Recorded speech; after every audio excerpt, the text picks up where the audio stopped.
ಫೆನಾಮಿನನ್ನ discuss ಮಾಡೋಣ, refraction of light. Refraction of ಲೈಟಲ್ಲಿ ಎರಡು ಮೀಡಿಯಮ್ ಇರುತ್ತೆ. So this is medium 1 of refractive index n1, ಇದು medium 2 of refractive index n2. Medium 1ಇಂದ medium 2ಗೆ light ಏನಾಗ್ತಿದೆ, ಇನ್ಸಿಡೆಂಟ್ ಆಗ್ತಿದೆ. ಸೊ ಲೈಟ್ ಅಂದರೆ ಒಂದು ಪ್ಲೇನ್ ವೇವ್ ಫ್ರಾಂಟ್, ಒಂದು ಪ್ಲೇನ್ ವೇವ್ ಫ್ರಾಂಟ್ ಈ ಮೀಡಿಯಮ್ ಮೇಲೆ ಇನ್ಸಿಡೆಂಟ್ ಆಗ್ತಾ ಇದೆ. ಈ ಪ್ಲೇನ್ ವೇವ್ ಫ್ರಾಂಟ್ ಏನಾಗ್ತಿದೆ, ಈ ಫಸ್ಟ್ ಮೀಡಿಯಮಲ್ಲಿ ಪ್ರೊಪಗೇಟ್ ಆಗ್ತಾ ಇದೆ ವಿತ್ ದ ವೆಲಾಸಿಟಿ v1 ವೆಲಾಸಿಟಿನಲ್ಲಿ ಮೂವ್ ಆಗ್ತಾ ಇದೆ, ಪ್ರೊಪಗೇಟ್ ಆಗ್ತಿದೆ. Let us take this is A, this is B. This wave front is called incident wave front ಅಂತ ಕರೀತಾರೆ. ಇನ್ಸಿಡೆಂಟ್ ವೇವ್ ಫ್ರಾಂಟ್ ಅಂತ ಕರೀತಾರೆ. Look at this. ಈಗ ಈ ವೇವ್ ಫ್ರಾಂಟು ಸೆಕೆಂಡ್ ಮೀಡಿಯಮ್ಗೆ ಎಂಟರ್ ಆಗುತ್ತೆ. ಸೆಕೆಂಡ್ ಮೀಡಿಯಮ್ಗೆ ಎಂಟರ್ ಆಗಬೇಕಾದ್ರೆ ಅಬ್ಸರ್ವ್ ಮಾಡಿ, ಎ ಪಾಯಿಂಟ್ ಪೊಸಿಷನ್ ಇದೆಯಲ್ಲ, ಅದು ಸಿ ಪೊಸಿಷನ್ನಿಗೆ ಬರೋದ್ರೊಳಗಡೆ ಬಿ ಪೊಸಿಷನ್ನು ಈ ಮೀಡಿಯಮ್ ಒಳಗಡೆ ಪ್ರೊಪಗೇಟ್ ಆಗೋಕ್ಕೆ ಶುರುವಾಗುತ್ತೆ. Means this is the normal, ಅಂದರೆ ಹೀಗೆ ಹೋಗಬೇಕಾಗಿತ್ತು, ಆದರೆ ಇದು ಹೀಗೆ ಬೆಂಡ್ ಆಗ್ತಾ ಇದೆ, ಬೆಂಡಿಂಗ್ ಆಗ್ತಾ ಇದೆ. This is angle of incidence and this is angle of refraction.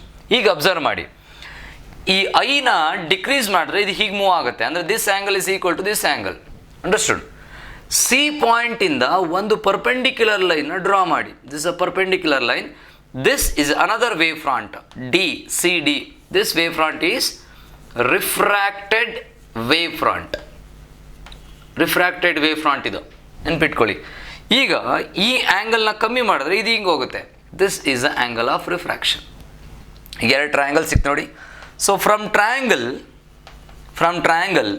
A B C, what is sine i is equal to opposite side A C by hypotenuse BC, and from triangle BCD, what is sin R is equal to opposite side BD divided by BC. ನಾವೇನು prove ಮಾಡಬೇಕು refraction of ಲೈಟಲ್ಲಿ? ಸ್ನೆಲ್ಸ್ ಲಾನ prove ಮಾಡಬೇಕು. ಅಂದರೆ n is equal to sin I by sin R, ಅಥವಾ n2 by n1 is equal to sin I by sin R ಅಂತ prove ಮಾಡಬೇಕು ಅಷ್ಟೇ. ಈಗ ನೋಡಿ, ಅಬ್ಸರ್ವ್ ಮಾಡಿ, ಡಿವೈಡ್ ಮಾಡಿ ಎರಡನ್ನು. sin I by sin R is equal to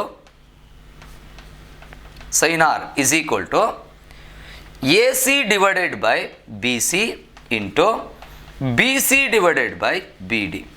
BC gets cancelled, it is equal to AC by BD.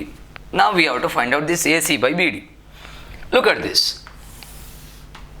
ಇಲ್ಲಿ observe ಮಾಡಿ, ಈ ಮೀಡಿಯಮಲ್ಲಿ v1 ವೆಲಾಸಿಟಿನಲ್ಲಿ ಪ್ರೊಪಗೇಟ್ ಆಗ್ತಿದೆ, ಈ ಮೀಡಿಯಮಲ್ಲಿ v2 ವೆಲಾಸಿಟಿನಲ್ಲಿ ಪ್ರೊಪಗೇಟ್ ಆಗ್ತಿದೆ ಅಂತ ಅಸ್ಯೂಮ್ ಮಾಡ್ಕೊಳ್ಳಿ. Let T be the time, ಅಥವಾ tau be the time travel from A to C, at the same time B ಇಂದ ಡಿಗೆ ಟ್ರಾವೆಲ್ ಮಾಡುತ್ತೆ. Okay, so let tau be the time taken to move from A to C and B to D. Then therefore, so V1 is equal to AC divided by tau and V2 is equal to BD divided by tau. So what is V1 by V2 now? V1 by V2 is equal to AC by tau into tau divided by BD. So tau gets cancelled, this is equal to AC by BD. Look at this, AC by BD is equal to V1 by V2. Also, we know that V1 by V2 is equal to N2 by N1. This is, we know already that one. Okay, therefore, N2 by N1 is equal to sin I by sin R. Or N1 sin I is equal to N2 sin R. This is the general form of Snell's law. This is Snell's law.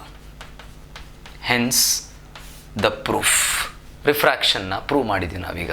ನೋಡಿ, observe ಮಾಡಿ, it's important ಇದು. Incident wave front, refracted wave front. Incident wave ಫ್ರಾಂಟಲ್ಲಿ ಒಂದು triangle ಸಿಗುತ್ತೆ, refracted wave ಫ್ರಾಂಟಲ್ಲಿ ಒಂದು triangle ಸಿಗುತ್ತೆ. Sine I sine ಆರ್ನ ಡಿಫೈನ್ ಮಾಡ್ಕೊಳ್ಳಿ, ಡಿವೈಡ್ ಮಾಡಿ.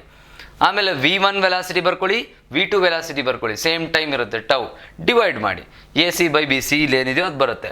v1/v2 ಅಂದರೆ n2/n1 ಕಂಪೇರ್ ಮಾಡಿ ಸ್ನೆಲ್ಸ್ ಲಾನ ನಮಗೆ ಪ್ರೂಫ್ ಸಿಗುತ್ತೆ. ಸೊ ಇದು ತುಂಬ ಇಂಪಾರ್ಟೆಂಟ್ ಡಿರೈವೇಷನ್.